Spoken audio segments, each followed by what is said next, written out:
Hey guys, Dallas here from Dunn & Watson, just showing you our whale tail paddle handles. So what you've got here is the aesthetic look of the popular whale tail handle, and in the rear it's been coupled with your slam action paddle handle. In your kit you'll receive the handle itself, the backing plate, the screws and the keys, and it'll all just come in a bag like that. So with the handle, you'll note that there's a rubber gasket fitted to the outside, so you're going to get a good seal when you fit it.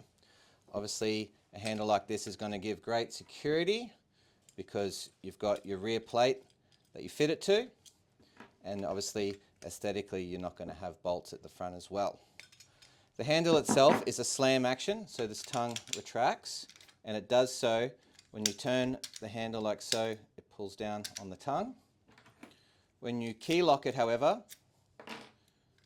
you can't turn the handle, so you can't retract it. So plenty of security, and you also get the padlocking feature you'll see here as well. So both key locking and padlocking. The handle itself sits over the dust cover of the key, which protects dust from getting into the key cylinder.